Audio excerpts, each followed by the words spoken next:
உள்ள தங்கம் வைரம் எக்கச்சக்கமாக இருந்துச்சு. நான் போலீஸ் ஸ்டேஷனுக்கு சொல்லலாம் தான் நடந்து வந்துட்டுருக்கேன்ப்பா.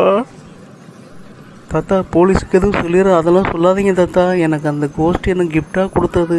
அது யாரும் கொள்ளையடிச்சதில்லை. கோஸ்ட் எனக்கு அன்பளிப்பாக கொடுத்தது. போலீஸ்லாம் சொல்லாதீங்க தாத்தா, அங்கே போக வேண்டாம். அப்படியாப்பா? அப்போ போலீஸில் சொல்ல வேண்டாமா? ஒன்றும் பிரச்சனை ஆகாதில்ல? பிரச்சனை இல்லைன்னா ஓகேப்பா. ஒரு பிரச்சனையும் இல்லை தாத்தா. அது கோஸ்ட் எனக்கு அன்பளிப்பாக கொடுத்தது தாத்தா.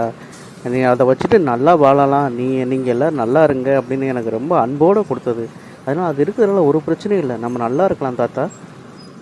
நான் சந்தேகப்பட்டு கேட்கலப்பா. ஆனால் எனக்கு ஒரு சின்ன குழப்பம் என்னன்னா, இருக்குப்பா கோஸ்ட் அவ்வளோ கிஃப்ட் உனக்கு கொடுத்துச்சு, மிக விலை மதிப்புட்டதாக தெரியுதுப்பா. அது ஒன்றும் இல்லை தாத்தா.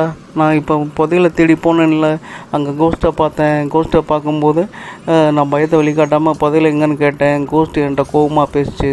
திடீர்னு காட்டில் தீ பிடிச்சிருச்சு தாத்தா. அப்போ மழை பெய்யுச்சு. அது கோஸ்ட்டுக்கு ஏதாவது மாற்ற சொன்னேன், ஏதாவது காப்பாற்ற சொன்னேன். ஒன்றும் காப்பாற்ற முடியாதுன்னு சொல்லிடுச்சு. அப்போ கடவுள்கிட்ட வேண்டுனேன், மழை எல்லாமே சரியாயிடுச்சு தாத்தா. அப்போ கோஸ்ட்டு எனக்கு மனம் மாறி கடவுளை என் மனத்தில் எனக்கு நன்றின்னு சொல்லிவிட்டு எனக்கு கிஃப்ட்டு கொடுத்துச்சு தாத்தா. வேறு ஒன்றும் இல்லை தாத்தா. ஓ அப்படியா?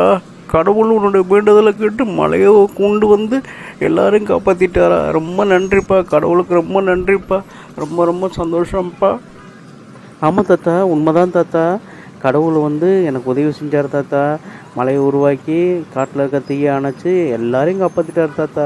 எனக்கு ரொம்ப நம்பிக்கை இருக்குது. எப்போ நான் கடவுளை கூப்பிட்டாலும் கடவுள் கண்டிப்பாக வருவார்னு எனக்கு நம்பிக்கை இருக்குது தாத்தா. சரிங்க தாத்தா, இப்போ நீங்கள் வீட்டுக்கு போங்க, பத்திரமா வீட்டுக்கு போங்க.